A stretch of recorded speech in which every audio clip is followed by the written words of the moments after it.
আসসালামু আলাইকুম এভরিওয়ান, কেমন আছেন সবাই? আশা করছি সবাই ভালো আছেন। আজকে আমি আপনাদের মাঝে হাজির হয়েছি নতুন আরেকটি রেসিপি নিয়ে। রেসিপিটি হচ্ছে দুধ পাকন পিঠা। প্রথমে আমি এখানে 1 কাপ পানি নিয়ে নিয়েছি, তারপর দিয়ে দিচ্ছি সামান্য পরিমাণ লবণ। পানিটা ফুটে উঠলে দিয়ে দিয়েছি 1 কাপ পরিমাণ ময়দা। ময়দা দিয়ে ভালো করে একটি নরম মসৃণ ডো তৈরি করে নেব।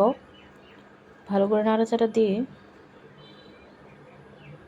এবারে ডোটা ঠান্ডা করে হাতের সাহায্যে আরও মসৃণ করে নেব। এরপরে আমি একটি বাটিতে 2টা ডিম নিয়ে নিয়েছি।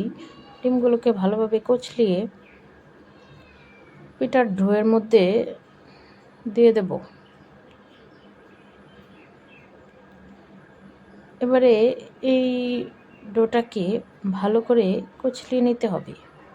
প্রথমে মনে হবে একটু ভিজা ভিজা, কিন্তু মাখাতে মাখাতে আবার মসৃণ ডো হয়ে যাবে। সামান্য পরিমাণ তেল দিয়ে দিয়েছি। হাতে লেগে থাকলে তেল দিলে উঠে যাবে। আবারও সুন্দর করে মসৃণ একটি ডো তৈরি করে নিয়েছি।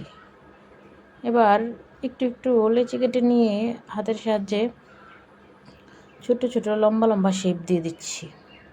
তারপর একটা পরিষ্কার চিরুনি, নতুন চিরুনি কিনে এনে ওই ডোটা চাপ দিয়ে দিয়ে এইভাবে, ঠিক এইভাবে আমি সবগুলো পিঠে বানিয়ে নেব।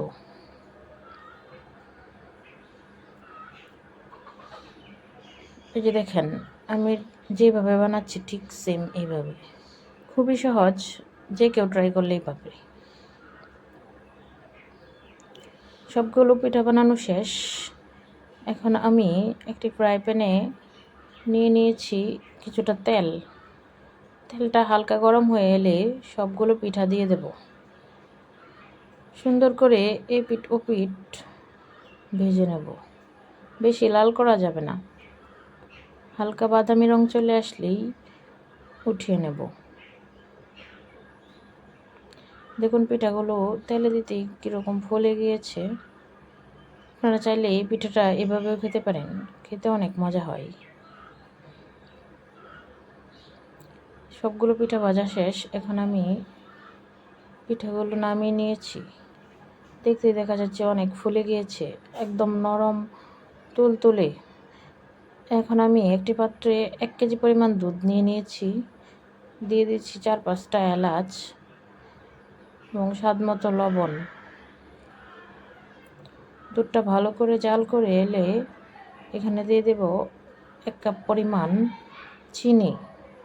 চিনিটা স্বাদমতো দিতে পারেন, আমি 1 কাপই দিয়েছি। তারপর ভালো করে দুধে বলক চলে আসলে পিঠাগুলো দিয়ে দেব।